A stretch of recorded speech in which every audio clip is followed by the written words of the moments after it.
ഇന്നത്തെ current affairs വീഡിയോയിലേക്ക് എല്ലാവർക്കും സ്വാഗതം. നമ്മളുടെ ഇന്നത്തെ ന്യൂസ് പേപ്പറും ഇന്നലത്തെ ന്യൂസ് പേപ്പറും സാധാരണ എല്ലാ ദിവസത്തെയും പോലെ 2 ദിവസത്തെ ന്യൂസ് പേപ്പർ തന്നെയാണ് നമ്മൾ ഇന്ന് ഡിസ്കസ് ചെയ്യുന്നത്. അപ്പം ആദ്യത്തെ ന്യൂസിലേക്ക് പോവാം. ആദ്യത്തെ ന്യൂസ് എന്ന് പറഞ്ഞാൽ വളരെ വലിയ ഒരു ഇമ്പോർട്ടന്റ് ന്യൂസ് ആണ്. പാനൽ റെക്കമെൻഡ് സൈമിൾട്ടേനിയസ് പോൾസ് എന്ന് പറയുന്ന ഒരു ന്യൂസ് ആണ്. നമുക്കറിയാം, എല്ലാവർക്കും അറിയാം, ഇന്ത്യയുടെ പഴയ പ്രസിഡന്റ് ആയിരുന്ന രാംനാഥ് കോവിന്ദിന്റെ നേതൃത്വത്തിൽ ഗവൺമെന്റ് ഓഫ് ഇന്ത്യ ഒരു പാനൽ അപ്പോയിന്റ് ചെയ്തിരുന്ന ആ പാനലിന്റെ ജോലി എന്ന് പറയുന്നത് ഇന്ത്യയിലെ ഇലക്ഷൻസ്, അതായത് ലോക്സഭ ഇലക്ഷൻ ഇപ്പൊ നടക്കാൻ പോയാണല്ലോ 2024. ഇപ്പൊ അടുത്ത ആഴ്ച മിക്കവാറും ലോക്സഭ ഇലക്ഷൻ നോട്ടിഫിക്കേഷൻ വരും. അതിനൊപ്പം എന്നിപ്പം 2024 2029 ഇനി നടക്കുള്ളൂ. അടുത്ത ഇലക്ഷൻ നടക്കാൻ വേണ്ടി 2029 ആ ഇലക്ഷനൊപ്പം ഇന്ത്യയിലെ എല്ലാ സ്റ്റേറ്റിന്റെ ഇലക്ഷൻ സൈമിൾട്ടേനിയസ് ആയിട്ട് നടത്തുക. State elections plus Lok Sabha election. അത് കഴിഞ്ഞ് ഏതാണ്ട് 2-3 മാസത്തിനകം പഞ്ചായത്ത് ഇലക്ഷൻസ് നടത്തുക. പഞ്ചായത്ത് ഇലക്ഷൻ എന്ന് പറഞ്ഞാൽ പഞ്ചായത്ത്, കോർപ്പറേഷൻ, അതുപോലെ മുനിസിപ്പൽ കൗൺസിൽസ് ഒക്കെ ഉൾപ്പെടുന്ന ആ ത്രിതല ഒരു സംവിധാനം ഉണ്ടല്ലോ, അതിന്റെ ഇലക്ഷൻ നടത്തുക.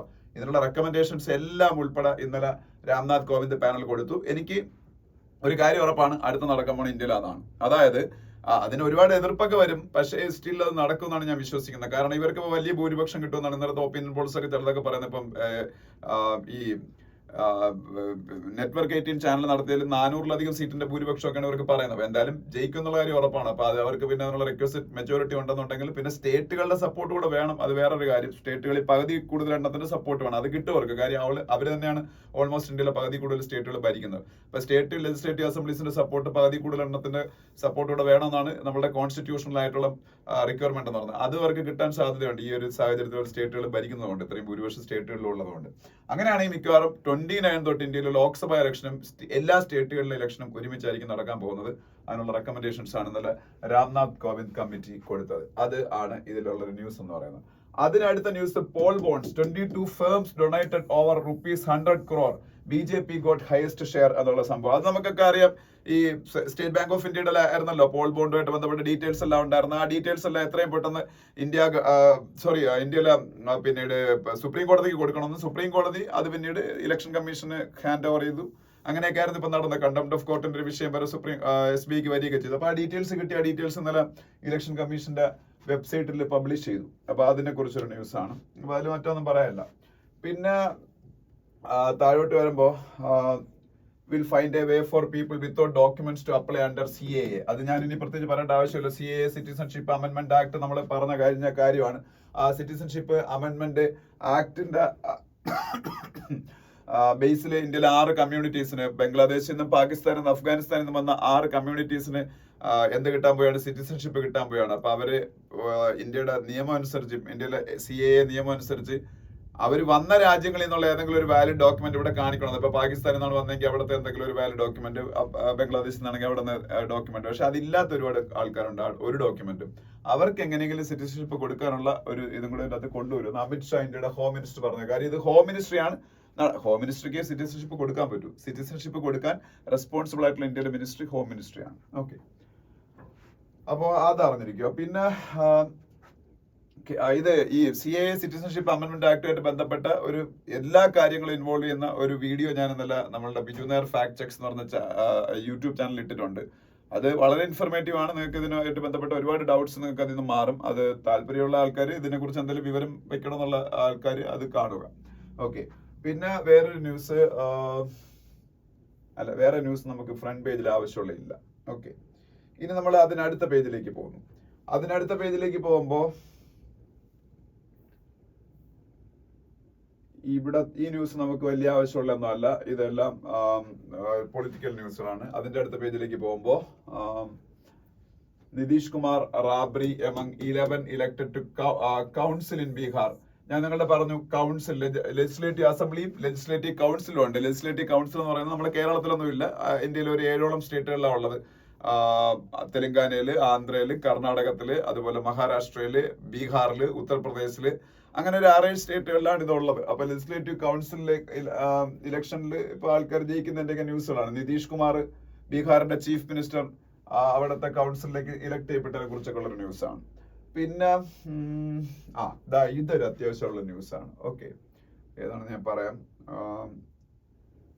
India 134th in global human development index. 135 ആയിരുന്നു, ഇപ്പൊ അത് 134ലേക്ക് ഇൻക്രീസ് ചെയ്തു. ജസ്റ്റ് ഒരു പൊസിഷൻ ഇംപ്രൂവ് ചെയ്തു. ഹ്യൂമൻ ഡെവലപ്മെന്റ് ഇൻഡിസസ് എന്ന് പറഞ്ഞാൽ നമുക്കറിയാം, ഇന്ത്യ ഉൾപ്പെടെ എല്ലാ ലോകരാജ്യങ്ങൾക്കും ഒരുപാട് പാരാമീറ്റേഴ്സിന്റെ അടിസ്ഥാനത്തിൽ റാങ്കിങ് കൊടുക്കുന്നത് UNDP ആണ്. UNDP എന്ന് പറഞ്ഞാൽ യുണൈറ്റഡ് നേഷൻസിന്റെ ഒരു ഏജൻസിയാണ്. United Nations Development Programme. UNDP എന്ന് പറയുന്നത് യുണൈറ്റഡ് നേഷൻസ് ഡെവലപ്മെന്റ് പ്രോഗ്രാം. ഈ UNDP യുണൈറ്റഡ് നേഷൻസ് ഡെവലപ്മെന്റ് പ്രോഗ്രാമിന്റെ റാങ്കിങ്ങില് ഇന്ത്യ ഗ്ലോബൽ ഹ്യൂമൻ ഡെവലപ്മെന്റ് ഇൻഡെക്സില് 134 ആണ് ഇന്ത്യയുടെ റാങ്ക്. പക്ഷെ ഇതില് ഒരു തമാശയുള്ളത്, ഇന്ത്യയുടെ കയ്യിൽ നിന്ന് ആഹാരം വരെ മേടിച്ച് കഴിക്കാൻ പൈസ ഇല്ലാതെ പിന്നീട് ചെലവിന് മേടിക്കുന്ന ശ്രീലങ്ക 78ാം സ്ഥാനത്തും, ചൈന ശ്രീലങ്കയ്ക്ക് തൊട്ടടുത്തേ ഉള്ളൂ. ചൈന ഇത്രയും ഇംപ്രൂവ്ഡ് ആയിട്ടുള്ള രാജ്യമായിരുന്നിട്ട് ചൈനയും ശ്രീലങ്കയും തമ്മിൽ 3 റാങ്കിന്റെ വ്യത്യാസമുണ്ട്, 75. ബംഗ്ലാദേശ് ഇന്ത്യയെക്കാളും മുമ്പിൽ 129th, ഭൂട്ടാൻ ഇന്ത്യയെക്കാളും മുമ്പിൽ 125th. ഇവരെല്ലാം ഇന്ത്യയുടെ കയ്യിൽ നിന്നാണ് ചെലവിന് പൈസ മേടിക്കുന്നത്. പക്ഷെ അതുകൊണ്ട് തന്നെ എനിക്ക് റാങ്ക് ഒക്കെ എന്തിന്റെ അടിസ്ഥാനത്തിലാണെന്ന് അറിഞ്ഞൂടെ. എന്തായാലും 134 ആണ് ഇന്ത്യയുടെ റാങ്ക് എന്ന് പറയുന്നത് UNDP യുണൈറ്റഡ് നേഷൻസ് ഡെവലപ്മെന്റ് പ്രോഗ്രാമിന്റെ ഹ്യൂമൻ ഡെവലപ്മെന്റ് ഇൻഡെക്സിൽ അറിഞ്ഞിരിക്കുക. പിന്നെ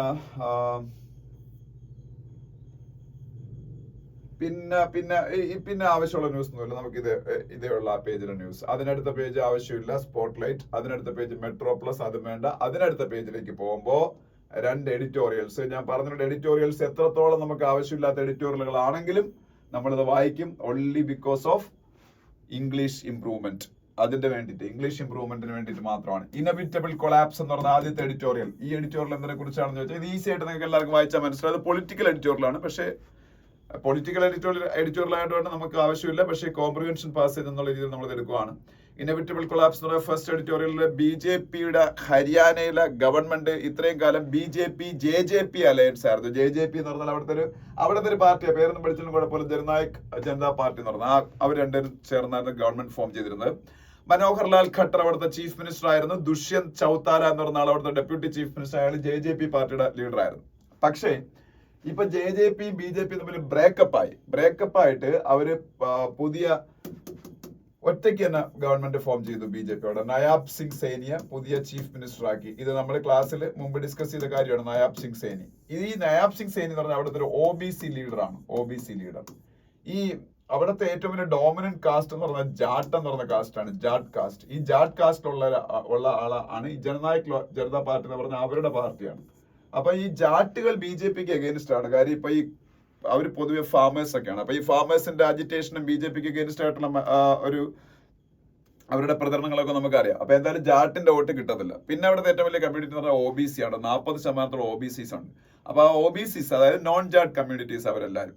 അപ്പൊ അവരെ വോട്ട് BJPക്ക് വേണം. അപ്പൊ അതുകൊണ്ട് അവര് ഈ പറഞ്ഞ നയാബ് സിംഗ് സേനിയുടെ OBCയിലെ ഒരു ഡോമിനന്റ് കാസ്റ്റിലെ ഒരു കാസ്റ്റാണ് സേനി കാസ്റ്റ്. അവരുള്ള ആളിനെ ചീഫ് മിനിസ്റ്റർ ആക്കി. എന്നിട്ട് മനോഹർ ലാൽ ഖട്ടറിനെ ചീഫ് മിനിസ്റ്റർ പൊസിഷൻ മാറ്റിയത് വഴി ആന്റി ഇൻകംബൻസി, അവിടെ അപ്പം 10 വർഷം കൊണ്ട് അദ്ദേഹമാണ് ചീഫ് മിനിസ്റ്റർ. അപ്പൊ പുള്ളിക്ക് അഗേൻസ്റ്റ് ആയിട്ടുള്ള ഒരു ഭരണവിരുദ്ധ വികാരമൊക്കെ മറികടക്കുക. ഇതൊക്കെയാണ് എന്റെ ലക്ഷ്യം.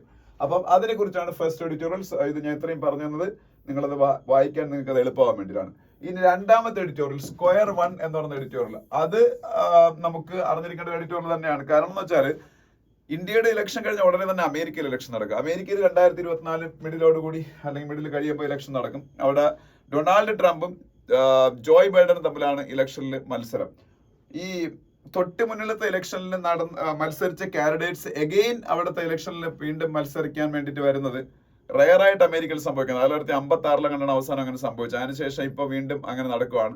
ഡൊണാൾഡ് ട്രംപും ജോയ് ബൈഡനും തമ്മിൽ തന്നെയായിരുന്നു കഴിഞ്ഞ ഇലക്ഷനും അവിടെ നടന്നത്. കഴിഞ്ഞ മത്സരം അവിടെ നടന്നത്. അതിൽ ട്രംപ് അവസാനം ഒരു നേരിയ വ്യത്യാസം തോറ്റുമായിരുന്നു. അപ്പൊ എന്തായാലും ട്രംപിനോ അല്ലെങ്കിൽ ബൈഡനോ ഒരു ഓൾട്ടർനേറ്റീവ് കണ്ടുപിടിക്കാൻ അവിടുത്തെ ഡെമോക്രാറ്റിക് പാർട്ടിക്കോ റിപ്പബ്ലിക്കൻ പാർട്ടിക്കോ കഴിയുന്നില്ല.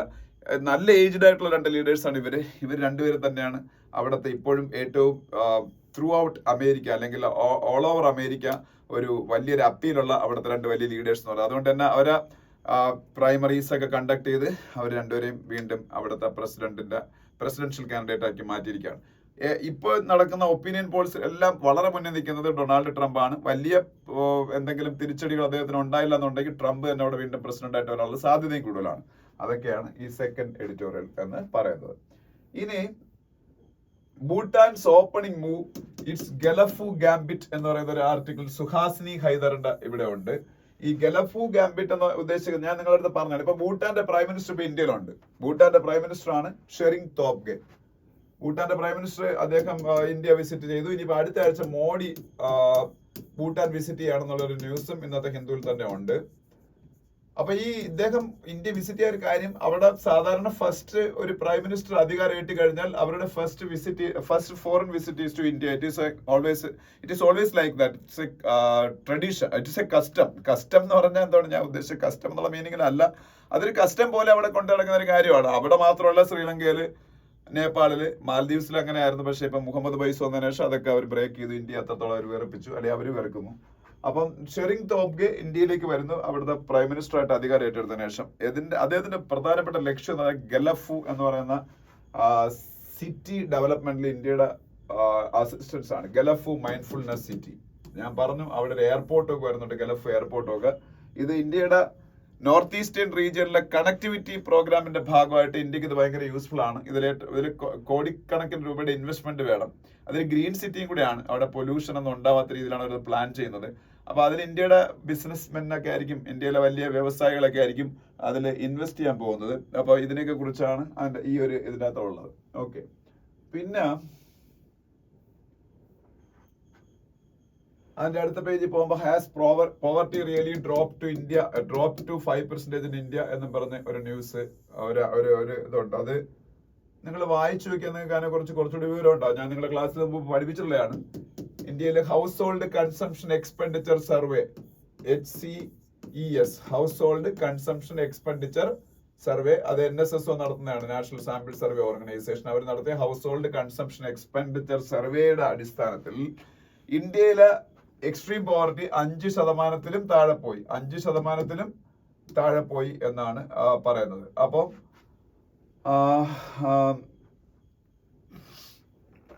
അതിനെ കുറിച്ചാണ് ഈ 5%.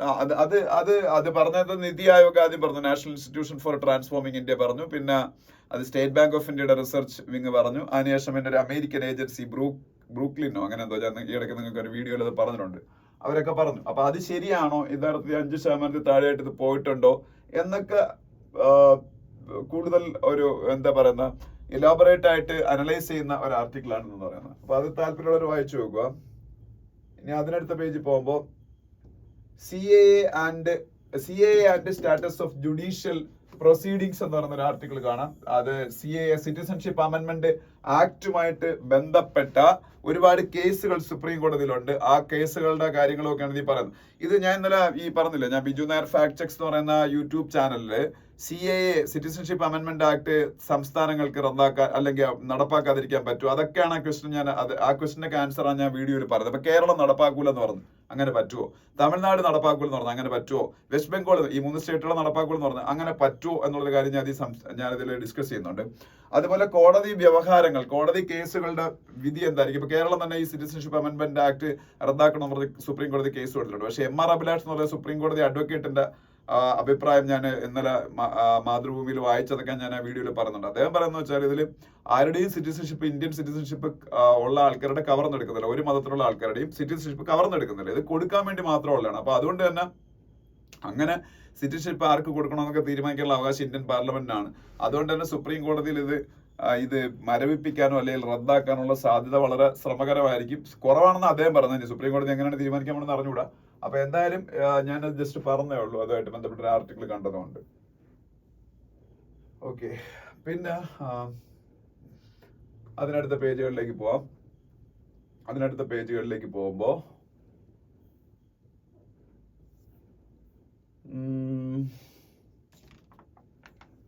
ഹിമാന്ത ബിശ്വ ശർമ്മ ആസാമിന്റെ ചീഫ് മിനിസ്റ്റർ, മമതാ ബാനർജി ബംഗാളിന്റെ ചീഫ് മിനിസ്റ്റർ, ഇവർ രണ്ടുപേരുമാണ് CAA സിറ്റിസൺഷിപ്പ് അമെന്റ്മെന്റ് ആക്ടിന്റെ ഏറ്റവും ഗുണമാണെങ്കിലും ദോഷമാണെങ്കിലും അതിന്റെ ഇംപ്ലിക്കേഷൻസ് ഏറ്റവും കൂടുതലുള്ള 2 സ്റ്റേറ്റുകൾ ഇത് രണ്ടുമാണ്. അത് ഞാൻ മറ്റേ ചാനലിൽ ഇട്ട വീഡിയോയിൽ പറഞ്ഞിട്ടുണ്ട്.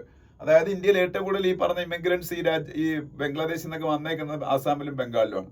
അപ്പൊ ഇത് നടപ്പാക്കുമ്പോൾ അതിനെന്തെങ്കിലും ഗുണമുണ്ടെങ്കിൽ ആ ഗുണം കിട്ടുന്നതും ഈ പറഞ്ഞ സ്റ്റേറ്റുകളിലുള്ള ആൾക്കാരായിരിക്കും, ദോഷമുണ്ടെങ്കിൽ ദോഷവും ഇവിടെയുള്ള ആൾക്കാർക്ക് തന്നെ ആയിരിക്കും. അപ്പം അതാണ് ഞാൻ ജസ്റ്റ് പറഞ്ഞുള്ളൂ. ഹിമാന്ത ബിശ്വ ശർമ്മ ആസാമിന്റെ ചീഫ് മിനിസ്റ്റർ, അതുപോലെ മമതാ ബാനർജി വെസ്റ്റ് ബംഗാളിന്റെ ചീഫ് മിനിസ്റ്റർ.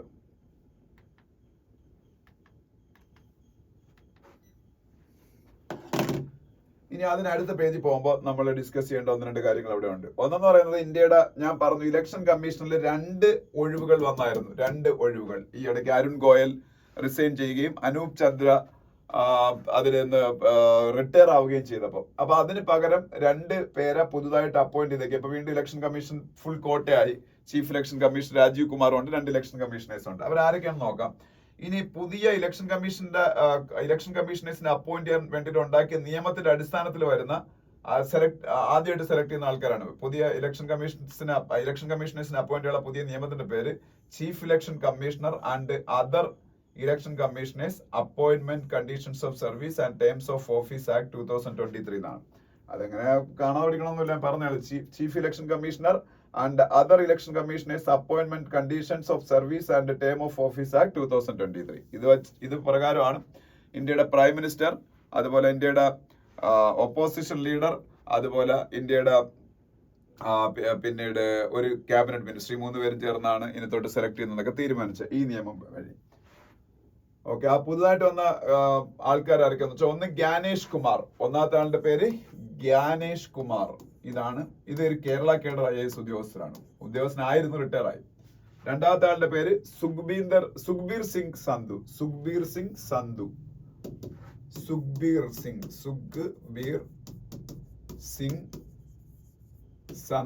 SANDHU. ഇവര് 2 പേരുമാണ് പുതിയ ആൾക്കാർ.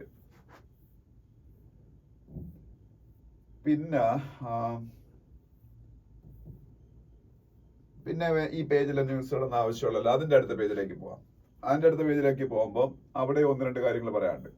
ഒന്ന്, India likely to start free trade deal talks with EAEU എന്ന് പറഞ്ഞ അതാണ് ആദ്യത്തത്.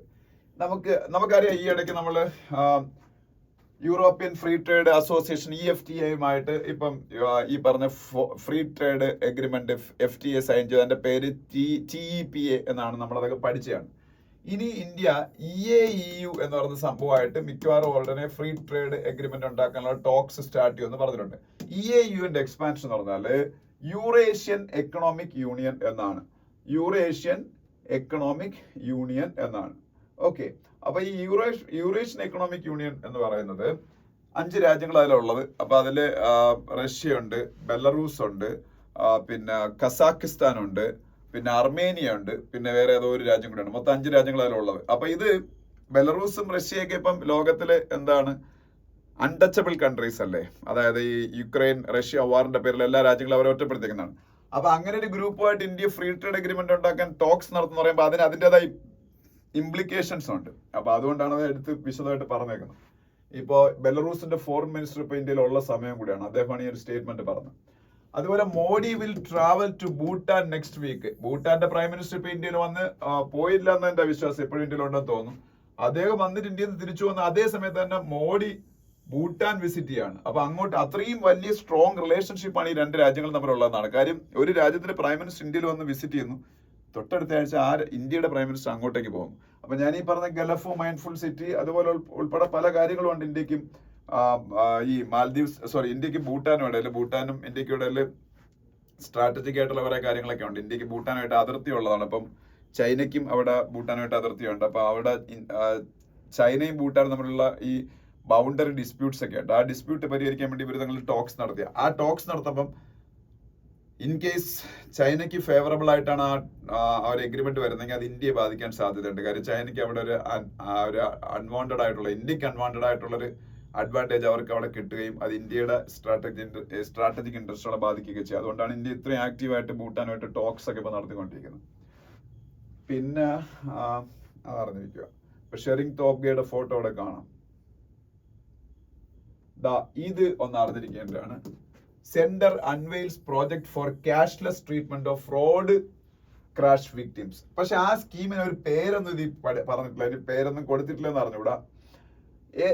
ഏതാളാണെങ്കിലും, അത് പണക്കാരനായിക്കോട്ടെ പാവപ്പെട്ടവനായിക്കോട്ടെ ആരാണെങ്കിലും ഒരു റോഡ് ആക്സിഡന്റ് വിക്ടിമായിട്ട് മാറിയാൽ അയാൾക്ക് അപ്പൊ തന്നെ 1.5 ലക്ഷം രൂപ വരെയുള്ള ട്രീറ്റ്മെന്റ്, 1.5 ലക്ഷം രൂപ വരെ ഉള്ളൂ ട്രീറ്റ്മെന്റ്. അത് കഴിഞ്ഞിട്ട് നമ്മൾ എക്സ്ട്രാ കൈ നടക്കേണ്ടി വരും. 1.5 ലക്ഷം വരെയുള്ള ട്രീറ്റ്മെന്റ് കൊടുക്കുന്നതിന്റെ കാരണം അത് തൊട്ടടുത്തുള്ള ഇപ്പം ഈ ആക്സിഡന്റ് സൈറ്റിന്റെ തൊട്ടടുത്ത് ഏതെങ്കിലും പ്രൈവറ്റ് ഹോസ്പിറ്റൽ ഉണ്ടെങ്കിൽ അവിടെ തന്നെ കയറി ട്രീറ്റ് ചെയ്യിക്കാം. അത് വരാം 1.5 lakhs വരാം. അപ്പൊ അത് പൈലറ്റ് ബേസിസിൽ ഒരു സ്റ്റാർട്ട് ചെയ്തിട്ടേ ഉള്ളൂ. എനിക്ക് തോന്നുന്നു അതുകൊണ്ടായിരിക്കും ഒരു പക്ഷേ പേരിട്ടിട്ടില്ല. പൈലറ്റ് ബേസിസിൽ എന്ന് പറഞ്ഞാൽ അതൊരു പരീക്ഷണാടിസ്ഥാനത്തിലാണ്, എക്സ്പെരിമെന്റൽ ബേസിസിലാണ്. ഇത് സക്സസ്ഫുൾ ആയാലും മിക്കവാറും ഇത് ഒരു വലിയ സ്കീമായിട്ട് മാറും. ഇങ്ങനെ ഒരു സ്കീം വരാൻ കാര്യം മിക്കവാറും ആക്സിഡന്റ്സിലല്ല, മിക്കവാറും ആക്സിഡന്റിലെല്ലാം ഈ ഗോൾഡൻ അവർ എന്ന് പറഞ്ഞൊരു സംഭവമുണ്ട്. ഗോൾഡൻ അവർ, ഈ ഗോൾഡൻ അവർ എന്ന് പറഞ്ഞാൽ ഒരു ആക്സിഡന്റ് വിക്ടിം എത്രയും പെട്ടെന്ന് അതിന് ട്രീറ്റ്മെന്റ് കിട്ടേണ്ട ഒരു സമയമുണ്ട്. ആ സമയത്ത് ട്രീറ്റ്മെന്റ് കിട്ടിയാൽ മിക്കവാറും എല്ലാ ആക്സിഡന്റ് ഡെത്ത്സും അല്ലെങ്കിൽ ആ കോമയിലേക്കൊക്കെ പോകുന്ന അവസ്ഥയൊക്കെ ഒഴിവാക്കാൻ പറ്റും എന്നാണ് പൊതുവെ സ്റ്റഡികൾ പറയുന്നത്. പലപ്പോഴും പല കാരണങ്ങൾ കൊണ്ട്, നിയമപരമായിട്ടുള്ള പ്രശ്നങ്ങൾ കൊണ്ട്, അല്ലെങ്കിൽ ക്യാഷ് ചെലവാകുന്നുള്ള പ്രശ്നങ്ങൾ കൊണ്ട്, ഇതൊക്കെ കൊണ്ട് ഈ ഗോൾഡൻ അവറിലെ ട്രീറ്റ്മെന്റ് കിട്ടാറില്ല. അപ്പൊ ഈ ഇടയ്ക്ക് നിതിൻ ഗഡ്കരിയുടെ റോഡ് ട്രാൻസ്പോർട്ട് ഹൈവേസ് മിനിസ്ട്രി ഇതിനെക്കുറിച്ചുള്ളൊരു ഇതൊക്കെ പറഞ്ഞിട്ടുണ്ടായിരുന്നു. അതിനെക്കുറിച്ച് അന്ന് ന്യൂസ് പേപ്പറിലൊക്കെ വന്നതാണ്. അപ്പൊ എന്തായാലും ആ ഒരു ഗോൾഡൻ അവറിൽ ബെറ്റർ ട്രീറ്റ്മെന്റ് ഒക്കെ കിട്ടുക, അങ്ങനെ ആൾക്കാരുടെ ഡെത്തിൽ നിന്നൊക്കെ രക്ഷിക്കുക. അതൊക്കെയാണ് ഈ 1.5 lakhs വെച്ച് ട്രീറ്റ്മെന്റ് ഏത് ഹോസ്പിറ്റലാണെങ്കിലും ആക്സിഡന്റ് സൈറ്റിന് തൊട്ടടുത്തുള്ള. അപ്പൊ ഇത് പൈലറ്റ് ബേസിസിൽ നടപ്പാക്കാൻ പോവുകയാണ്. അപ്പൊ ഇതിന് വേണ്ടിയിട്ട് ഒരു മോട്ടോർ വെഹിക്കിൾ ആക്സിഡന്റ് ഫണ്ട് ഒക്കെ ഗവൺമെന്റ് ഉണ്ടാക്കാൻ പോയാണ്. അതിനെക്കുറിച്ച് അതിൽ പറഞ്ഞേക്കുന്നത്. പക്ഷെ അതിന് ആ ഒരു സ്കീമിന് പ്രത്യേകിച്ച് എനിക്ക് തോന്നുന്നു പ്രധാനമന്ത്രി ജൻ ആരോഗ്യ യോജന അണ്ടറിൽ തന്നെ ആയിരിക്കും. ഈ ആയുഷ്മാൻ ഭാരത് ഉണ്ടല്ലോ, പ്രധാനമന്ത്രി ജൻ ആരോഗ്യ യോജന അല്ലെങ്കിൽ ആയുഷ്മാൻ ഭാരത്. അപ്പം ആ സ്കീമിന്റെ അണ്ടറിൽ തന്നെ ആയിരിക്കാൻ സാധ്യത ഉള്ളത്. ഇത് വായിച്ചിട്ട് എനിക്ക് അങ്ങനെ തോന്നുന്നു, അതുമായിട്ട് കണക്ട് ചെയ്തൊക്കെ ഇത് വരുന്നത്. അപ്പൊ എന്തായാലും ഇനി വേറെ എന്തെങ്കിലും പേര് വരുമെങ്കിൽ നമുക്ക് നോക്കാം, ന്യൂസ് പേപ്പറിൽ എന്നിട്ട് വരുന്ന സമയത്ത് ഡിസ്കസ് ചെയ്യാം. ഇനി my focus is on welfare of the nation says Modi എന്ന് പറഞ്ഞ് വേറൊരു ന്യൂസ് കാണാം. ഇത് എന്തിനെ കുറിച്ചാണെന്ന് വെച്ചാൽ PM സ്വാനിധി എന്ന് പറഞ്ഞ സ്കീമിനെ കുറിച്ചാണ്. PM സ്വാനിധി, PM SVAN, ഈ IDHI സ്മോൾ ആണ്, അങ്ങനെയാണ് അതിൻ്റെ അത് വരുന്നത്. SVAN ക്യാപിറ്റലും ബാക്കി സ്മോളും. PM സ്വാനിധി സ്കീമിന്റെ എക്സ്പാൻഷൻ പ്രധാനമന്ത്രി അല്ലെങ്കിൽ PM സ്ട്രീറ്റ് വെൻഡേഴ്സ് ആത്മനിർഭർ നിധി. PM സ്ട്രീറ്റ് വെൻഡേഴ്സ് ആത്മനിർഭർ നിധി. ഇങ്ങനെ കേൾക്കുമ്പോൾ തന്നെ നമുക്ക് മനസ്സിലാവും ആർക്കുള്ളതാണ്. സ്ട്രീറ്റ് വെൻഡേഴ്സിനായിട്ടുള്ള സ്കീമാണ്. സ്ട്രീറ്റ് വെൻഡേഴ്സ് ഈ തെരുവ് കച്ചവടക്കാർക്ക് 10,000 20,000 രൂപയൊക്കെ എന്താ പറയുക കൊളാട്രൽ സെക്യൂരിറ്റി ഇല്ലാതെ ലോൺ കൊടുക്കും. അങ്ങനെ അവരെ ലൈവ്ലിഹുഡ് ഇംപ്രൂവ് ചെയ്യാൻ വേണ്ടിയിട്ടുള്ള സ്ട്രീറ്റ് വെൻഡേഴ്സിനായിട്ടുള്ള സ്കീമാണ്. അതാണ് PM സ്വാനിധി, പ്രധാനമന്ത്രി സ്ട്രീറ്റ് വെൻഡേഴ്സ് ആത്മനിർഭർ നിധി സ്കീം. അതുമായിട്ട് ബന്ധപ്പെട്ട് ഏതാണ്ട് 11,000 crore, ഏതാണ്ട് 62 lakh ബെനിഫിഷ്യറീസിന് ഇതുവരെയായിട്ട് കൊടുത്തിട്ടുണ്ട്, ഡിസ്ട്രിബ്യൂട്ട് ചെയ്തിട്ടുള്ളതാണ് ഗവൺമെന്റ് ഓഫ് ഇന്ത്യയുടെ കണക്ക്. പിന്നെ ഹോൾസെയിൽ ഇൻഫ്ലേഷനെ കുറിച്ച്, ഹോൾസെയിൽ ഫുഡ് ഇൻഫ്ലേഷനെ കുറിച്ച്, അതിനെക്കുറിച്ച് ഞാൻ കൂടുതൽ ഡീറ്റെയിൽ ആയിട്ട് പറയുന്നില്ല. കാര്യം നമുക്ക് റീറ്റെയിൽ ഇൻഫ്ലേഷനാണ് ഇമ്പോർട്ടന്റ്. അത് ഞാൻ ഇന്നലെ അതിനെക്കുറിച്ച് പറഞ്ഞു. റീറ്റെയിൽ ഇൻഫ്ലേഷൻ കാൽക്കുലേറ്റ് ചെയ്യാൻ ഉപയോഗിക്കുന്ന നമ്മൾ കൺസ്യൂമർ പ്രൈസ് ഇൻഡെക്സ് ആണ്. ഇതാണ് റിസർവ് ബാങ്ക് ഓഫ് ഇന്ത്യയുടെ മോണിറ്ററി പോളിസിയുടെ ബേസ്. അതല്ലാതെ ഹോൾസെയിൽ ഇൻഫ്ലേഷൻ കാൽക്കുലേറ്റ് ചെയ്യാൻ ഉപയോഗിക്കുന്ന ഹോൾസെയിൽ പ്രൈസ് ഇൻഡെക്സും ആണ്. പിന്നെ NBCA, national payment corporation of India, ഇന്ത്യയിലെ ഏറ്റവും ഇമ്പോർട്ടന്റ് ആയിട്ടുള്ള ഇൻസ്റ്റിറ്റ്യൂഷൻ ആയിട്ട് വളർന്നു കഴിഞ്ഞ സ്ഥാപനമാണ് NBCA. റീസെന്റ് ആയിട്ട് അവർ ഭയങ്കര പ്രോമിനന്റ് ആയതാണ്. അവരാണ് UPI ഡെവലപ്പ് ചെയ്തിരിക്കുന്നത്, യൂണിഫൈഡ് പേയ്മെന്റ്സ് ഇന്റർഫേസ്. അതുപോലെ ഭാരത് QR, നമ്മളെല്ലാം സ്കാൻ ചെയ്യുന്ന QR അല്ലേ, QR കോഡ്, അത് അവർ ഡെവലപ്പ് ചെയ്തതാണ്. അതുപോലെ നമ്മുടെ റുപ്പേ കാർഡ് അവർക്കുള്ളതാണ്. അതുപോലെ Bharat bill payment system, BBPS എന്ന് പറയുന്ന സംവിധാനമുണ്ട്. BBPS അതെല്ലാം അവരെയാണ്. BBPSന്റെ expansion, Bharat bill payment system. പിന്നെ പെട്രോൾ ഡീസൽ വില കുറഞ്ഞതിനെ കുറിച്ച്. പിന്നെ ഇവിടെ നമ്മൾ പഠിക്കേണ്ട ഒരു കാര്യം, Fitch lifts India growth view to 7.8% for 2023-24. Global credit rating agency ആയ മൂഡീസ് ഈ ഇടയ്ക്ക് ഇന്ത്യയുടെ ഈ വർഷത്തെ, അതായത് ഇപ്പം ഈ മാസം തീരാൻ പോകുന്ന ഫിനാൻഷ്യൽ ഇയർ ഉണ്ടല്ലോ, March 31 അവസാനിക്കാൻ പോകുന്ന ഫിനാൻഷ്യൽ ഇയറിൽ ഇന്ത്യയുടെ GDP ഗ്രോത്ത് റേറ്റ് 8% ആയിരിക്കും എന്ന് പറഞ്ഞു. ഞാൻ നിങ്ങൾക്ക് പഠിപ്പിച്ചതാണ്. 8% ആയിരിക്കും. ആരും മൂഡീസ് പറഞ്ഞു. ഇതേപോലെ മൂഡീസിന്റെ കോമ്പറ്റീറ്റർ ആയിട്ടുള്ള അമേരിക്കയുടെ തന്നെ വേറൊരു ക്രെഡിറ്റ് റേറ്റിംഗ് ഏജൻസിയാണ് ഫിച്ച്. അവർ പറഞ്ഞത് ഇന്ത്യയുടെ ഗ്രോത്ത് 7.8 ആയിട്ട് കൂടുന്നതാണ്. DGFT അറിഞ്ഞിരിക്കുക, director general of foreign trade. DGFT, director general of foreign trade. Director general of foreign trade DGFT എന്താണെന്ന് ചോദിച്ചാല് ഇന്ത്യയുടെ ഫോറിൻ ട്രേഡിനെ റെഗുലേറ്റ് ചെയ്യുന്ന സംവിധാനമാണ്. അല്ലെങ്കിൽ ഗവൺമെന്റ് ഓഫ് ഇന്ത്യക്ക് വേണ്ടിയിട്ട് ഇന്ത്യയുടെ ഫോറിൻ ട്രേഡ് ഉണ്ടല്ലോ, ഇന്ത്യക്ക് വിദേശ രാജ്യങ്ങളായിട്ട് നമ്മൾ എക്സ്പോർട്ട് ഇമ്പോർട്ട് അങ്ങനെയുള്ള സംഭവങ്ങളൊക്കെ ഇല്ലേ, അപ്പൊ ആ ഫോറിൻ ട്രേഡ് റെഗുലേറ്റ് ചെയ്യുന്ന DGFT ആണ്. ഇതൊക്കെയാണ് അവിടെ പറയാനുള്ളത്. അതിനടുത്ത പേജ് പോകുമ്പോൾ നമ്മളുടെ ഈ പേജ് ഉണ്ടല്ലോ, വേൾഡ് പേജിൽ ഒരു കാര്യം പോലും നിങ്ങൾ പറയാനുള്ളതല്ല, ഒന്നും ഒരാവശ്യമുള്ളതല്ല. ഞാൻ ഫുൾ നോക്കിയതാണ്, അതുകൊണ്ട് അത് ഞാൻ ഡിസ്കസ് ചെയ്യുന്നില്ല. അതിന്റെ അടുത്ത പേജിലേക്ക് പോകുമ്പോൾ സ്പോർട്സ് പേജ് വളരെ ഇമ്പോർട്ടന്റ് ആയിട്ടുള്ള ന്യൂസ് ഉള്ളതെന്ന് വെച്ചാല് മുംബൈ 42ാമത് തവണയും ഇന്ത്യ രഞ്ജി ട്രോഫി ചാമ്പ്യന്മാരായി. എന്ത് വലിയ ഡോമിനൻസ് ആണ് മുംബൈ എന്ന് പറഞ്ഞൊരു സ്റ്റേറ്റിന് ഇന്ത്യൻ ക്രിക്കറ്റിലുള്ളതെന്ന് മനസ്സിലാക്കണം. നമ്മുടെ കേരളമൊക്കെ ഒരിക്കൽ പോലും സെമി ഫൈനലിൽ പോലും വന്നില്ല രഞ്ജി ട്രോഫിയുടെ. അവർക്ക് 42nd time they one the Ranji trophy. അപ്പൊ ഇന്ത്യയുടെ ഡൊമസ്റ്റിക് ക്രിക്കറ്റ് ചാമ്പ്യൻഷിപ്പ് വീണ്ടും അവർ വിദർഭയെ തോപ്പിച്ചു. വിദർഭയും മഹാരാഷ്ട്രയുടെ ടീമാണ്. ഓക്കെ, പിന്നെ ഇത്രയാണ് ഇതിൻ്റെ അകത്തുള്ളത്. ഇനി നമുക്ക് അതിന്റെ അടുത്ത പേജിലേക്ക് പോവാം. അതിന്റെ അടുത്ത പേജിൽ പോകുമ്പോൾ അതിന്റെ അടുത്ത പേജല്ല, ഇന്നലത്തെ ന്യൂസ് പേപ്പറിന്റെ തുടക്കം അതാണ്. SC to hear plea to include CJI on EC selection panel എന്നൊരു ന്യൂസ് കാണാം. സുപ്രീം കോടതി കേസ് ഒരു വാദം കേൾക്കാൻ പോയാണ്. എന്തിന്? CJI ചീഫ് ജസ്റ്റിസ് ഓഫ് ഇന്ത്യയെ കൂടെ ഈ ഇലക്ഷൻ കമ്മീഷണേഴ്സിനെ അപ്പോയിന്റ് ചെയ്യാനുള്ള പാനലിൽ ഇൻക്ലൂഡ് ചെയ്യാൻ. ഇത്രയും കാലം ഉണ്ടായിരുന്നു, പക്ഷെ അതൊരു നിയമപരമായിട്ടുള്ള ഒരു സംവിധാനം അല്ലായിരുന്നു. ഒരു എന്താ ഒരു ഫോർ ദ ടൈം ബീങ് ഉണ്ടാക്കി വെച്ചിരുന്ന ഒരു അഡ്ജസ്റ്റ്മെന്റ് ആയിരുന്നു. അപ്പൊ പുതിയ നിയമം ഉണ്ടാക്കിയ കാര്യം ഞാൻ പറഞ്ഞു. ആ നിയമം അനുസരിച്ച് ഇന്ത്യയിൽ സുപ്രീം കോടതിയുടെ ചീഫ് ജസ്റ്റിസ് അത് ഇല്ല. പ്രൈം മിനിസ്റ്റർ, ഒരു ക്യാബിനറ്റ് മിനിസ്റ്റർ, അതുപോലെ ഓപ്പോസിഷൻ ലീഡർ, അവരേ ഉള്ളൂ. പക്ഷേ ചീഫ് ജസ്റ്റിസ് ഓഫ് ഇന്ത്യയെ കൂടി ഇതിന്റെ അകത്ത് ഇൻക്ലൂഡ് ചെയ്യണമെന്ന് പറഞ്ഞ് ഒരു NGO association for Democratic rights ADR എന്ന് പറഞ്ഞ ഒരു NGO ഉണ്ട്. അവർ കേസ് കൊടുത്തേക്ക്. അപ്പൊ അത് സുപ്രീം കോടതി വാദം കേൾക്കും. അതിനെ കുറിച്ച് പറയുന്നുണ്ട് അതില്. പിന്നെ രാജീവ് കുമാർ, ഇന്ത്യയുടെ ചീഫ് ഇലക്ഷൻ കമ്മീഷണറുടെ ഫോട്ടോയും ഇവിടെ കാണാം. പിന്നെ തമിഴ്നാടിന്റെ ഗവർണർ RN രവി, അദ്ദേഹത്തിന്റെ ഫോട്ടോ കാണാം. പിന്നെ ബൈഡനും ട്രംപും ഇലക്ഷനിൽ വീണ്ടും ഫേസ് ഓഫിൽ എത്തും എന്ന് തീരുമാനിച്ചത് ഇന്നലെയാണ്. തീരുമാനിച്ചതെന്ന് വെച്ചാൽ അവിടുത്തെ പ്രൈമറീസ് എല്ലാം കഴിഞ്ഞപ്പോൾ ഇവർ രണ്ടുപേർക്കാണ് അതിനുള്ള ആവശ്യമുള്ള റെക്വസിറ്റ് ഭൂരിപക്ഷം കിട്ടി. ഡെമോക്രാറ്റിക് പാർട്ടിയുടെ കാൻഡിഡേറ്റ് ആവാനും റിപ്പബ്ലിക്കൻ പാർട്ടിയുടെ കാൻഡിഡേറ്റ് ആവാനുള്ള ഭൂരിപക്ഷം അവരെ കിട്ടി. അപ്പൊ nomination secure, Biden and Trump set for rematch എന്ന് പറഞ്ഞൊരു ന്യൂസ് കാണാം. 19 അത് ഇതിലില്ലെന്ന് തോന്നുന്നു. 1912 1950 എപ്പോഴും കണ്ടിരുന്ന അവസാനം ഇങ്ങനെ ഒരു സംഭവം നടന്ന. ഓക്കെ, അപ്പൊ എന്തായാലും അത് കഴിഞ്ഞ അതിന്റെ അടുത്ത പേജിലേക്ക് പോവാം. അതിന്റെ അടുത്ത പേജിൽ പോകുമ്പോ ഈ പേജിൽ നമുക്ക് ആവശ്യമുള്ള ന്യൂസ് ഒന്നുമില്ല. അതിനടുത്ത പേജിൽ പോവാം. അതിനടുത്ത പേജിൽ പോകുമ്പോൾ അവിടെയും നമുക്ക് ആവശ്യമുള്ള ന്യൂസ് ഒന്നുമില്ല. അതിനടുത്ത പേജിൽ പോവാം. അതിനടുത്ത പേജിൽ പോകുമ്പോൾ എഡിറ്റോറിയലാണ്. നമ്മൾ എല്ലാ ദിവസവും എഡിറ്റോറിയൽ വായിക്കണം എന്ന് ഞാൻ പറഞ്ഞിട്ടുണ്ട്. നിങ്ങൾ പലരും ചിലപ്പോൾ ഈ എഡിറ്റോറിയൽസ് ഇന്നലെ വായിച്ചു കാണും. എന്നാലും ജസ്റ്റ് ഒന്ന് പറയാം. ഫസ്റ്റ് എഡിറ്റോറിയൽ റോങ് മെസ്സേജിങ് എന്ന് പറഞ്ഞ എഡിറ്റോറിയലാണ്. ഈ റോങ് മെസ്സേജിങ് എന്ന് പറഞ്ഞ എഡിറ്റോറിയൽ CAA സിറ്റിസൺഷിപ്പ് അമെന്റ്മെന്റ് ആക്ടിനെ കുറിച്ചാണ്. ഈ സിറ്റിസൺഷിപ്പ് അമെന്റ്മെന്റ് ആക്ടുമായിട്ട് ബന്ധപ്പെട്ട് അതിൽ പറഞ്ഞിരിക്കുന്ന കാര്യങ്ങളെല്ലാം നിങ്ങൾക്ക് അറിയാവുന്നതാണ്. എന്നാലും ജസ്റ്റ് ഞാൻ ഒന്നുകൂടെ പറയാം. സിറ്റിസൺഷിപ്പ് അമെന്റ്മെന്റ് ആക്ട് ഇന്ത്യയിൽ 2019 December 11 പാസ്സാവുന്നത് ഇന്ത്യൻ പാർലമെന്റ്. December 13 ഇന്ത്യയുടെ പ്രസിഡന്റ് അത് സൈൻ ചെയ്തതോടുകൂടി ഇന്ത്യയിലെ നിയമമായി. പിന്നെ എന്താണ് ഇപ്പോൾ ഉള്ള പ്രശ്നം എന്ന് വെച്ചാൽ അതുമായിട്ട് ബന്ധപ്പെട്ട റൂൾസുകൾ അവർ ഉണ്ടാക്കില്ലായിരുന്നു. അതുമായിട്ട് ബന്ധപ്പെട്ട റൂൾസ് ഇപ്പോഴാണ് 2024 ഈ മാർച്ചിൽ ഏതാണ്ട് 5 years കഴിഞ്ഞിട്ട് അവർ ഉണ്ടാക്കിയത്. അപ്പോൾ almost 5 years. Why that delay? അതിന്റെ റീസൺ വേറൊന്നുമല്ല. അവര് മിക്കവാറും ഗവൺമെന്റ് ഇലക്ഷൻ തൊട്ട് മുമ്പായിട്ട് ഇതൊരു ജനങ്ങളുടെ ഇടയിൽ ഒരു പോളറൈസിംഗ് ആയിട്ടുള്ള സംഭവമായിട്ട് വരിക. ഇലക്ട്രൽ ബെനിഫിറ്റ് കിട്ടണമെങ്കിൽ ഇലക്ഷൻ തൊട്ട് മുമ്പ് ചെയ്യുന്നതായിരിക്കും നല്ലതെന്ന് അവർ തീരുമാനിച്ചിരിക്കണം. രണ്ടാമത്തെ കാര്യം, ഇപ്പം വേറൊരു ഈ ഒരു ടൈമിങ്ങിന്റെ കാരണമായിട്ട് ഇതിൽ പറയുന്നത് ഈ പോൾ ബോണ്ടുകളുമായിട്ടൊക്കെ ബന്ധപ്പെട്ട കാരണം ഇപ്പം ഇങ്ങനെ കുറെ തിരിച്ചടിയെ ഗവൺമെന്റ് നേരിട്ടില്ല, അതുകൊണ്ടായിരിക്കുന്നു. പക്ഷെ പോൾ ബോണ്ടുകളായിട്ട് ബന്ധപ്പെട്ട ഒരു കാര്യം കൊണ്ടാണെന്ന് എനിക്ക് തോന്നുന്നില്ല. കാര്യം വേറൊന്നുമല്ല, പോൾ ബോണ്ടുകളുടെ കാര്യത്തിൽ ഒരു തിരിച്ചടിയും BJPക്ക് നേരിടുന്നില്ല എന്നുള്ളതാണ് സത്യം. ഇപ്പൊ വെളിയിൽ വന്നിരിക്കുന്ന വാർത്തകൾ അനുസരിച്ച് അദാനിയും അംബാനിയും ഈ പോൾ ബോണ്ടുകൾ വാങ്ങിയിട്ടില്ല. ഇപ്പൊ കേരളത്തിലെ MRF ഒക്കെയാണ് ഇത് വാങ്ങിയിരിക്കുന്നത്.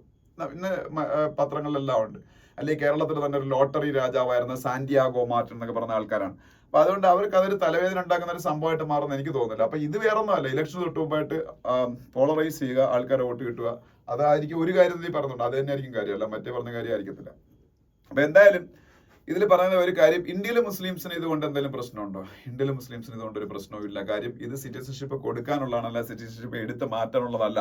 അതുകൊണ്ട് തന്നെ ഇന്ത്യയിലെ 18% വരുന്ന മുസ്ലിങ്ങൾ ഇന്ത്യയിലെ ഹിന്ദുക്കൾക്ക് എന്തെല്ലാം ആനുകൂല്യങ്ങൾ അനുഭവിക്കുന്നുണ്ടോ അതെല്ലാം അവർ അനുഭവിക്കും. അവർക്ക് സിറ്റിസൺഷിപ്പിന് ഒരു പ്രശ്നം വരുന്നില്ല. പിന്നെ എന്തുകൊണ്ടാണ് ഇത് തെറ്റാണെന്ന് നമ്മൾ പറയേണ്ടതെന്നും ഇതിന്റെ അകത്ത് പറയുന്നത്. ഇത് തെറ്റാണെന്ന് പറയുന്നതിന്റെ റീസൺ വേറെ ഒന്നുമല്ല. ഇന്ത്യ ഒരു മതേതര രാജ്യം ആയതുകൊണ്ട് മതാടിസ്ഥാനത്തിൽ ഇപ്പം ദീനാനുകമ്പയുടെ ബേസിലാണ് മറ്റു രാജ്യങ്ങളിൽ നിന്ന് വരുന്നവർ കൊടുക്കുന്നതെങ്കിൽ പോലും ഒരു മതത്തിനെ മാറ്റി നിർത്തുന്നത് ശരിയല്ല. പിന്നെ ആ മതത്തിലുള്ള ആൾക്കാർ ഈ പറഞ്ഞ രാജ്യങ്ങളിൽ ഇപ്പൊ ഷിയ പോലുള്ള ഈ മതത്തിൽ തന്നെ പിന്നെ മൈനോറിറ്റീസ് ഉണ്ട്. ഇപ്പം പാകിസ്ഥാൻ അടിക്കണമെങ്കിൽ സുന്നികൾ അവിടെ ഭൂരിപക്ഷം. അപ്പൊ അവിടെ ഷിയാകൾ അവർ നല്ല രീതിയിൽ അറ്റാക്ക് ചെയ്യാറൊക്കെയുണ്ട്. അപ്പൊ അവരും അവിടെ പീഡനം നേരുന്നുണ്ട്. അപ്പൊ അവർക്കൊന്നും നമ്മൾ കൊടുക്കുന്നില്ല.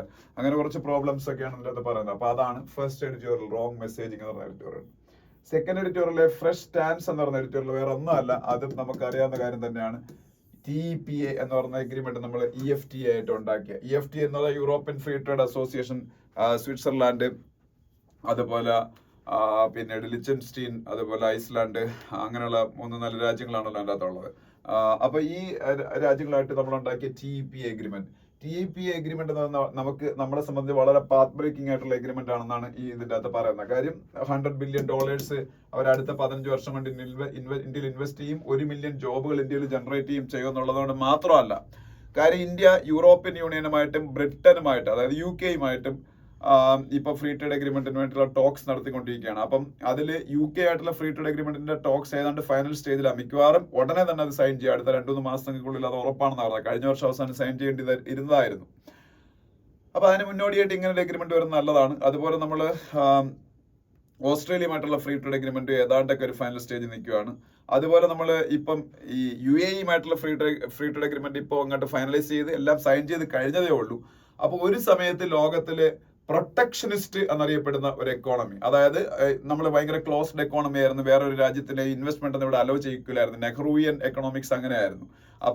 അപ്പം അതിൽ നിന്ന് ലോകത്തിലെ പല രാജ്യങ്ങളും ഇപ്പൊ ഇതുപോലെ പ്രൊട്ടക്ഷനിസ്റ്റ് ആവാൻ ശ്രമിക്കുന്ന സമയത്ത് നമ്മൾ ഭയങ്കര ഓപ്പൺ ആവുന്നു. അതാണ് ഇതിന്റെ ഒരു റിലവൻസ് എന്നുള്ള രീതിയിലാണ് ഹിന്ദുവിലെ എഡിറ്റോറിയൽ. നമ്മളുടെ എക്കോണമി ഓപ്പൺ ചെയ്യാൻ റെഡിയാണ്. നമ്മൾ എല്ലാവരുമായിട്ടും ഫ്രീ ട്രേഡ് അഗ്രിമെന്റ് ഉണ്ടാക്കാൻ ശ്രമിക്കുമ്പോൾ പണ്ട് ഭയങ്കര ഫ്രീ ആയിരുന്ന പല രാജ്യങ്ങളും പ്രൊട്ടക്ഷനിസ്റ്റ് ആവുന്നു. ഓക്കെ, അപ്പം ആ ഒരു ഇതാണ്. അത് ഇന്ത്യക്ക് എന്തായാലും നല്ലതാണ്. ഇന്ത്യയുടെ പെർസെപ്ഷൻ, ഇന്ത്യക്ക് ഒരു നല്ലൊരു പെർസെപ്ഷൻ ക്രിയേറ്റ് ചെയ്യാനൊക്കെ. അപ്പൊ അതിനെ കുറിച്ചാണ് സെക്കൻഡ് എഡിറ്റോറിയൽ. വായിച്ച എല്ലാവർക്കും മനസ്സിലാവും. പിന്നെ അതിനടുത്ത പേജിൽ പോകുമ്പോൾ ഹയർ എൻഗേജ്മെന്റ് ബെറ്റർ ലേണിംഗ് ആണെന്ന് വേണ്ട. അതിനടുത്ത പേജിൽ പോകുമ്പോൾ on judges and bureaucrats joining politics. താല്പര്യമുള്ളവർ വായിച്ചു നോക്കുക. How did Indians end up in the Russia Ukraine war. Okay, ഇനി അടുത്തായിട്ട് പറയാനുള്ള ഒരു കാര്യം, Canadian probe into Nijjar case is not over. New Zealand deputy PM, ന്യൂസിലാൻഡിന്റെ ഡെപ്യൂട്ടി പ്രൈം മിനിസ്റ്റർ ഇപ്പൊ ഇന്ത്യയിലുണ്ട്. അത് അങ്ങനെ പേര് നമ്മൾ പഠിക്കണം. ന്യൂസിലാൻഡ് ഡെപ്യൂട്ടി പ്രൈം മിനിസ്റ്റർ ആണ്. അപ്പൊ ഈ ന്യൂസിലാൻഡ് ഇതിൽ കമന്റ് ചെയ്യാൻ കാര്യം, നമ്മൾ കനേഡിയൻ സിറ്റിസൺ ആയിരുന്ന ഇന്ത്യക്കാരനായ തീവ്രവാദി നിജറിനെ നമ്മൾ കില്ല് ചെയ്യുന്നുള്ളതാണല്ലോ കാനഡയുടെ പ്രൈം മിനിസ്റ്റർ ജസ്റ്റിൻ ട്രൂഡോയുടെ അലിഗേഷൻ. ഇന്ന് വരെ അയാൾ അലിഗേഷൻ ഉന്നയിച്ചിട്ട് 3-4 മാസമായി. ഇന്ന് വരെ ഒരു സോളിഡ് എവിഡൻസ് ഇന്ത്യക്ക് കൊടുത്തിട്ടില്ല. അത് ഈ ന്യൂസിലാൻഡ് ഡെപ്യൂട്ടി പ്രൈം മിനിസ്റ്റർ ഈ കൂട്ടത്തിൽ പറയുന്നുണ്ടത്. അപ്പൊ എന്തായാലും ഇത് ന്യൂസിലാൻഡ് ഇതിനെ കുറിച്ച് കമന്റ് ചെയ്യാൻ കാരണം 5 Eyes എന്ന് പറയുന്ന ഒരു അലയൻസ് ഉണ്ട്. 5 Eyes ഇതൊരു ഇന്റലിജൻസ് ഷെയറിംഗ് അലയൻസ് ആണ്. 5 Eyes. ഈ 5 Eyes അലയൻസിൽ ന്യൂസിലാൻഡ് ഉണ്ട്, കാനഡ ഉണ്ട്, ബ്രിട്ടൻ ഉണ്ട്, UK ഉണ്ട്, ഓസ്ട്രേലിയ ഉണ്ട്. ബ്രിട്ടൻ ഉണ്ട്, US ഉണ്ട്. അല്ലെങ്കിൽ അതോട് പറയാം, USA, Canada, UK, Australia, New Zealand. ഈ 5 പേരോട് ചേർന്നാണ് 5 Eyes അലയൻസ്. ഈ 5 Eyes അലയൻസിൽ ഉള്ളതാണ് അപ്പം കാനഡയും ന്യൂസിലാൻഡ്. അപ്പൊ ഇവർക്ക് പരസ്പരം ഇന്റലിജൻസ് ഷെയറിംഗ് ഒക്കെ ഉണ്ട്. അപ്പൊ പ്രോപ്പർ ഡേറ്റ അവർക്കൊന്നും കിട്ടിക്കാണത്തില്ല. അല്ലെങ്കിൽ ന്യൂസിലാൻഡിന് ഇപ്പൊ ഇന്റലിജൻസ് കിട്ടേണ്ടതാണ് ഇതുമായിട്ട് ബന്ധപ്പെട്ട്. അപ്പൊ അദ്ദേഹം പറയുന്നത് അവർക്ക് സോളിഡ് പ്രൂഫ് ഒന്നും കിട്ടിയിട്ടില്ല. അപ്പൊ എന്തായാലും ആ 5 Eyes അലയൻസ് ആരൊക്കെയാണെന്ന് അറിഞ്ഞിരിക്കുക.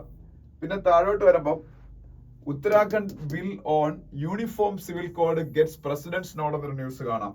ഉത്തരാഖണ്ഡ് ഇപ്പൊ യൂണിഫോം സിവിൽ കോഡ് നിയമം ഉണ്ടാക്കിയില്ലായിരുന്നു. ഞാൻ പറഞ്ഞിട്ടുണ്ടല്ലോ, ഇന്ത്യയിൽ സ്വാതന്ത്ര്യാനന്തര ഇന്ത്യയിൽ പോസ്റ്റ് ഇൻഡിപെൻഡന്റ് ഇന്ത്യയിൽ ആദ്യമായിട്ട് യൂണിഫോം സിവിൽ കോഡ് ഉണ്ടാക്കിയ സ്റ്റേറ്റ് ഉത്തരാഖണ്ഡ് ആണെന്ന് ഞാൻ പറഞ്ഞു. പുഷ്കർ സിംഗ് ധാമിയാണ് അവിടുത്തെ ചീഫ് മിനിസ്റ്റർ, നിങ്ങൾക്ക് അറിയാം.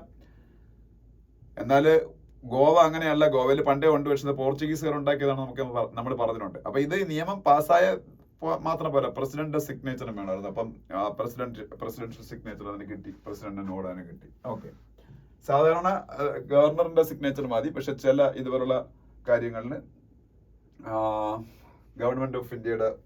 പ്രസിഡന്റ് ഓഫ് ഇന്ത്യയുടെ കൺകറൻസും വേണം. അല്ല, അതിനു മുമ്പ് ഒരു കാര്യം പറയാനുണ്ട്. No stay on notification of fact check unit HC high court എന്നൊരു ന്യൂസ് ഉണ്ട്. സംഭവം എന്താണെന്ന് വെച്ചാല്, ഇന്ത്യയിൽ ഇങ്ങനെ ഒരു നിയമം അമെൻമെന്റ് വരുത്തി ഇങ്ങനെ ഒരു നിയമം വന്നു. Information technology intermediary guidelines and digital media ethics code അമെൻമെന്റ് റൂൾസ് 2023. ഇൻഫർമേഷൻ ടെക്നോളജി ആയിട്ട് ബന്ധപ്പെട്ട ഒരു റൂൾ അമെൻഡ് ചെയ്തതാണ്. Information technology intermediary guidelines and digital media ethics code അമെൻമെന്റ്സ് റൂൾ 2023. ഇത് പ്രകാരം ഗവൺമെന്റ് ഓഫ് ഇന്ത്യക്ക് ഒരു ഫാക്ട് ചെക്കിംഗ് യൂണിറ്റ്, ഒരു FCU ഉണ്ടാക്കാൻ പറ്റും. FCU എന്ന് പറഞ്ഞാൽ ഫാക്ട് ചെക്കിംഗ് യൂണിറ്റ്. എന്താണ് ഇതെന്ന് വെച്ചാല്, ഈ സോഷ്യൽ മീഡിയ പ്ലാറ്റ്ഫോംസിലൊക്കെ എന്തെങ്കിലും ഫേക്ക് ന്യൂസ് വന്നാൽ, ഇപ്പൊ ഫേസ്ബുക്ക്, ട്വിറ്റർ, ഇങ്ങനെയൊക്കെയുള്ള സോഷ്യൽ മീഡിയ പ്ലാറ്റ്ഫോംസിൽ എന്തെങ്കിലും ഫേക്ക് ന്യൂസ് വന്നാൽ ഈ ഫാക്ട് ചെക്കിംഗ് യൂണിറ്റ് എന്ന് പറയുന്നത് ഗവൺമെന്റ് ഓഫ് ഇന്ത്യയുടെ ഇൻഫർമേഷൻ ആൻഡ് ബ്രോഡ്കാസ്റ്റിംഗ് മിനിസ്റ്ററുടെ അണ്ടറിലായിരിക്കും ഈ ഫാക്ട് ചെക്കിംഗ് യൂണിറ്റ് പ്രവർത്തിക്കാൻ പോകണം. അവര് ഇതിനെ വെരിഫൈ ചെയ്തിട്ട് ഇത് ഫേക്ക് ആണെന്ന് കണ്ടെത്തി കഴിഞ്ഞാൽ അപ്പൊ തന്നെ അവർക്ക് ഇത് ടേക്ക് ഡൗൺ ചെയ്യാൻ, ഇത് റിമൂവ് ചെയ്യാൻ ആ സോഷ്യൽ മീഡിയ പ്ലാറ്റ്ഫോമിനോട് ആവശ്യപ്പെടാനുള്ള അവകാശമുണ്ട്. അപ്പൊ ഇതിനെതിരെ കുറെ പേര് കോടതി പോയി വേറെ ഒന്നുമല്ല, ഇത് ഫ്രീഡം ഓഫ് സ്പീച്ചിനും എക്സ്പ്രഷനും ഒക്കെ എഗെയിൻസ്റ്റ് ആണ്. ആർബിട്രറി ആയിട്ടുള്ള അധികാരങ്ങൾ ഗവൺമെന്റിന് വരുന്നു എന്നുള്ള പേരിൽ അവർ കോടതി പോയത്. പക്ഷെ കോടതി അത് അംഗീകരിച്ചില്ല, കോടതി അത് സ്റ്റേ ചെയ്തില്ല. അതാണ് ന്യൂസ്. അപ്പൊ ഗവൺമെന്റിന് ഫാക്ട് ചെക്കിംഗ് യൂണിറ്റ് ഉണ്ടാക്കാം. പിന്നെ ഈ പേജ് വേണ്ട, പൊളിറ്റിക്സ് ആണ്. അതിനടുത്ത page,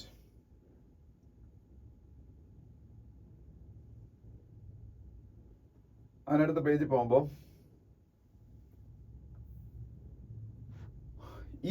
e-commerce four MSME exports എന്നൊരു ന്യൂസ് ഉണ്ട്. MSME എന്താണെന്ന് അറിഞ്ഞിരിക്കുക, micro small and medium enterprises. Micro small and medium enterprises, MSME. അപ്പൊ MSMEക്ക് ബിസിനസ് കുറച്ചുകൂടെ ഈസി ആവുന്ന രീതിയിൽ, എന്ത് ബിസിനസ്, ഇ-കൊമേഴ്സ് ഒക്കെ കുറച്ചുകൂടെ ഈസി ആവുന്ന രീതിയിൽ നമ്മളുടെ ഇ-കൊമേഴ്സ് റൂൾസ് ഒക്കെ മാറ്റിമറിക്കണം എന്ന് ആവശ്യപ്പെട്ടേക്കാണ്. ആരാണ് ആവശ്യപ്പെട്ടേക്കുന്നത്? നമ്മളുടെ MSME ആയിട്ട് ബന്ധപ്പെട്ട കുറച്ച് സ്ഥാപനം, MSME ആയിട്ട് ബന്ധപ്പെട്ട ഏജൻസീസ് ആണ് ഇത് ആവശ്യപ്പെട്ടേക്കുന്നത്. MSME ആയിട്ട് ബന്ധപ്പെട്ട ഏജൻസീസ് അല്ലാതെ ആവശ്യപ്പെട്ടേക്കുന്നത്. ഞാൻ പറഞ്ഞ തെറ്റിപ്പോയാണ്, ഞാൻ ഫോണിൽ ശ്രദ്ധിച്ച് തെറ്റിപ്പോയതാണ്. നിതി ആയോഗാണ് ഇത് ആവശ്യപ്പെട്ടത്. നിതി ആയോഗ് നിങ്ങൾക്കൊക്കെ അറിയാം, national institution for transforming India, അവരാണ് ഇത് ആവശ്യപ്പെട്ടത്, നിതി ആയോഗ്. വേറെ ഒന്നുമല്ല, ഇ-കൊമേഴ്സ് കമ്പനികൾ വഴിയുള്ള എക്സ്പോർട്ട് $200 ബില്യൺ ചൈന ചെയ്യുമ്പോൾ ഇന്ത്യ വെറും $2 ബില്യൺ ചെയ്യുന്നുള്ളൂ. അത് ഇന്ത്യയിൽ വളരെ കുംഭേഴ്സമായിട്ടുള്ള റൂൾസ് ഒക്കെ ഉള്ളതുകൊണ്ടാണെന്ന് അവർ പറഞ്ഞേക്കണം. പിന്നെ REITs, ഇൻവിറ്റ്സ്, മുനി ബോൺസ്, ഇതൊക്കെ ഭയങ്കര ഗ്രോത്ത് ഉള്ള സാധനങ്ങളാണ്. അപ്പം ഇന്ത്യക്കാർ അത് കൂടുതലായിട്ട് അതിൽ ഇൻവെസ്റ്റ് ചെയ്യണമെന്ന് സെബിയുടെ ചെയർപേഴ്സണായ മാധബി പുരി ബുച്ച് പറഞ്ഞേക്കുന്നു. സെബിയുടെ securities and exchange board of India, share market അതിന്റെ റെഗുലേറ്റർ സെബി, അതിന്റെ ചീഫാണ് മാധബി പുരി ബുച്ച്. അവരുടെ അണ്ടറിലുള്ളതാണ് REITസും ഇൻവിറ്റ്സും മുനി ബോൺസും. REIT എന്ന് പറഞ്ഞാൽ real estate investment trust. REIT എന്താണ്? Real estate investment trust. InvITs എന്ന് പറഞ്ഞാൽ ഇൻഫ്രാസ്ട്രക്ചർ ഇൻവെസ്റ്റ്മെന്റ് ട്രസ്റ്റ്. ഇതൊക്കെ പുതിയ ക്യാഷ് ഇൻവെസ്റ്റ് ചെയ്യാനുള്ള മീഡിയംസ് ആണ്. അതെന്താണെന്ന് ഡീറ്റെയിൽ ആയിട്ട് എനിക്ക് അറിയാം, ഞാൻ ഇപ്പൊ സമയമില്ലാത്തവർ ഇപ്പൊ പറഞ്ഞത്, പിന്നെ ഒരു ദിവസം പറഞ്ഞുതരാം. ഇൻവിറ്റ്സ് എന്താണ്, REITs എന്താണ്. മുനി ബോൺസ് എന്ന് പറഞ്ഞാൽ മുനിസിപ്പൽ ബോൺസ്. അതായത് നമ്മുടെ തിരുവനന്തപുരം കോർപ്പറേഷൻ ഇപ്പോൾ ഒരു ബോണ്ട് ഇഷ്യൂ എന്ന് കരുതിക്കുക, നമുക്ക് പോയി അത് ഇൻവെസ്റ്റ് ചെയ്യാൻ പറ്റും. അതിന്റെ മുനിസിപ്പൽ ബോൺസ് എന്ന് പറയുന്നത് ഈ മുനിസിപ്പാലിറ്റീസ്, കോർപ്പറേഷൻസ് ഒക്കെ പൈസ ഇവിടെ ഓരോരോ ഡെവലപ്മെന്റ് പ്രോജക്ട് നടപ്പാക്കാൻ വേണ്ടി കളക്ട് ചെയ്യുക, അതിനാണ് ബോൺസ് വഴി, അതിനാണ് മുനി ബോൺസ് എന്ന് പറയുന്നത്. ഒന്ന് അറിഞ്ഞിരിക്കുക അതെല്ലാം. ഓക്കെ, പിന്നെ അതിനടുത്ത പേജ് പോകുമ്പോൾ Nepal PM Prachanda wins vote of confidence third time in 15 months എന്ന് പറഞ്ഞ ന്യൂസ് കാണാം. നേപ്പാളിന്റെ പ്രധാനമന്ത്രി പ്രചണ്ഡയുടെ യഥാർത്ഥ പേര് ഞാൻ പറഞ്ഞിട്ടുണ്ട്, പുഷ്പ കമൽ ദഹൽ. അയാള് ഇപ്പൊ കോalition പാർട്ണറിനെ മാറി, അതുകൊണ്ട് വീണ്ടും അവിടെ ട്രസ്റ്റ് വോട്ട് നേടിയതിനെ കുറിച്ചൊക്കെയാണ്. Chinese military team visits Maldives, Sri Lanka, Nepal. ഇന്ത്യയായിട്ട് നല്ല ബന്ധം ഉണ്ടായിരുന്ന 3 രാജ്യങ്ങളാണ്. ഇതിൽ മാൽദീവ്സ് ഇപ്പൊ ഇന്ത്യയുടെ ശത്രുവായി. ശ്രീലങ്ക ഇപ്പൊ ഇന്ത്യയുടെ കയ്യിൽ നിന്ന് കടം മേടിച്ച് ജീവിക്കുന്നുണ്ട്, ഇപ്പം മിത്രമാണ്. പക്ഷെ അവന്മാര് ശത്രുവാൻ നല്ല ചാൻസ് ഉണ്ട്, അവന്മാരെ വിശ്വസിക്കാൻ കൊള്ളുന്ന രാജ്യമല്ല. നേപ്പാളും ഇന്ത്യയായിട്ട് വലിയ വിഷയങ്ങളൊന്നുമില്ല.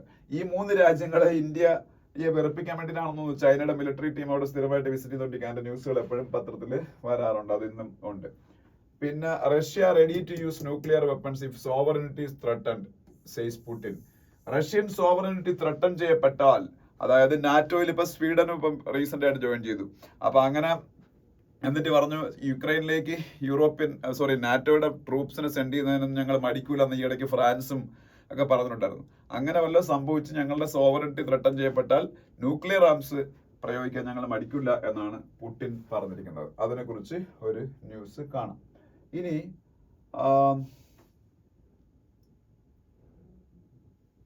അതൊരു ന്യൂസ് ആയിട്ടുണ്ട്. പിന്നെ നമുക്ക്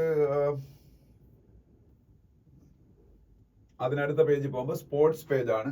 സ്പോർട്സ് പേജിലേക്ക് പോകുമ്പോൾ രഞ്ജി ട്രോഫിയുടെ ന്യൂസുകളുണ്ട്. അത് ഞാൻ പലപ്പോഴും പറഞ്ഞതാണ്.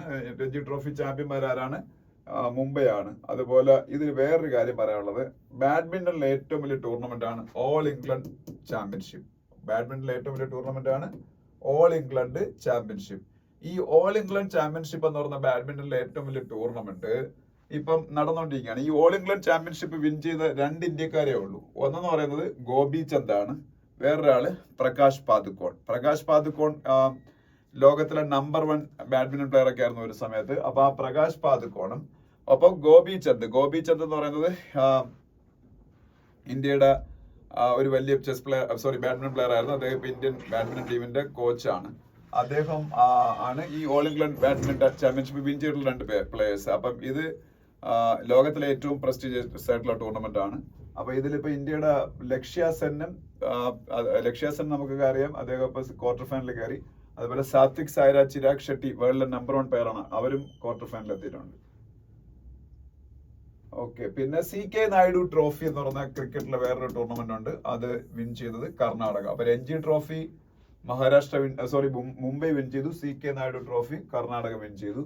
പിന്നെ ടെസ്റ്റ് ബൗളിംഗ് റാങ്കിങ്ങില് ഇന്ത്യയുടെ അശ്വിൻ ലോകത്തിലെ നമ്പർ 1 ആയി. ടെസ്റ്റ് ബൗളിംഗ് റാങ്കിങ്ങിൽ അശ്വിൻ ലോകത്തിലെ നമ്പർ 1 ബൗളറായിട്ട് മാറി. അപ്പൊ ഇത്രയാണ് ഇന്നലത്തെ ഹിന്ദുവിലെ പ്രധാനപ്പെട്ട ന്യൂസുകളെന്ന് പറയുന്നത്. Thank you.